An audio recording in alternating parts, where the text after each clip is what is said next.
안녕하세요. 부천 요기조기TV 박중현입니다. 오늘은 중동 1기 신도시 선도지구 선정 공모 내용이 발표됐는데 그 내용을 정리를 해봤습니다.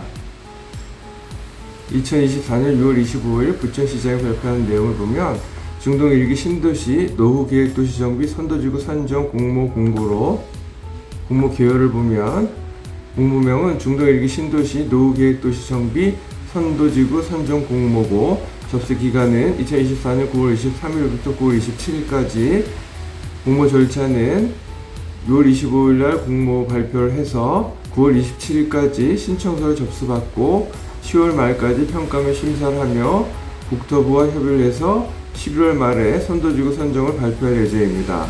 신청 자격은 대상 구역 내 전체 토지 등 소유자의 50% 이상 동의를 받은 구역으로, 대상 구역은 선도지구 선정 평가 대상 구역에 따른 구역 전체를 대상으로 하고 해당 구역의 일부를 분할하거나 제외는 불가합니다. 참고로 중동 1기 신도시 선도지구 선정 평가 대상 구역 16개 구역을 봤는데, 이 중 공공임대주택 또는 공공임대주택과 혼합된 공공주택 단지는 국토교통부에서 별도의 정비 방안을 마련할 것으로 근본 공모에서 제외를 해서 공모 제외 지역은 한라마을과 덕유마을이 되겠습니다.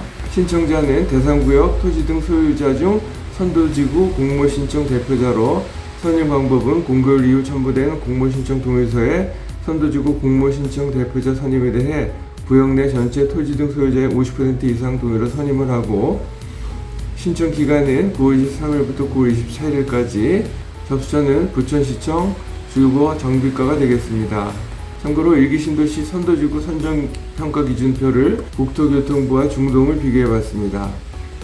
먼저 국토교통부는 주민동의 여부가 60점, 정주환경 개선의 시급성이 10점, 도시기능 활성화 필요성이 10점, 정비사업 추진 파급 효과가 20점이어서 합계가 100점이었습니다. 중도 1기 신도시의 평가 항목표를 보면 주민동의 여부는 70점, 정주환경 개선의 시급성은 변동없이 10점, 도시기능 활성화 필요성은 0점으로 줄어들었고, 정비사업 추진 파급 효과가 동일하게 20점.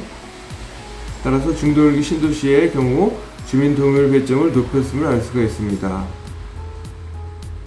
중도 1기 신도시 선도지구 선정 공모평가 기준표를 자세하게 알아보면, 먼저 주민 동의 여부는 70점으로 주민 동의율이 50%는 10점, 90% 이상은 70점이 되고, 두 번째는 정주 환경 개선의 시급성으로 통합구역 내 세대당 주차 대수가 7점으로 세대당 0.4대 미만이 7점, 세대당 1.2대 이상이 1점입니다. 대상구역 내 총 주차 대수 나누기 총 세대수를 통합구역 내 세대당 주차 대수로 계산하면 되고, 단 상가 주차는 제외가 됩니다. 두 번째로 통합구역 내 5개 주차 비율이 3점으로 100%가 3점, 40% 미만이 1점입니다. 세 번째로 정비사업 추진 파급 효과는 통합정비 참여주택 단지 수가 10점, 1개 단지가 5점, 4개 단지 이상이 10점, 통합정비 참여 세대수가 10점으로 1000세대 미만이 4점, 3000세대 이상이 10점입니다.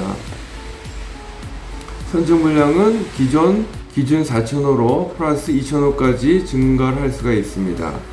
선정 방법은 평가 기준에 따라서 고득점 순으로 선정을 합니다.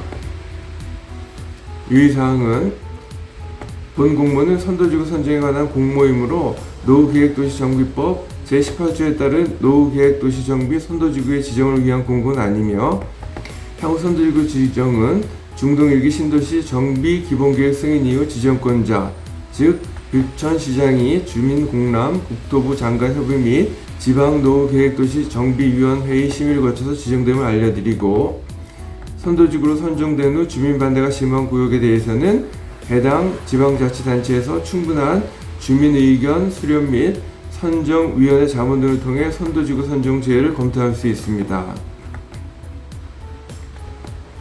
본 동영상과 관련해서 전화주시면 성실껏 도와드리겠습니다.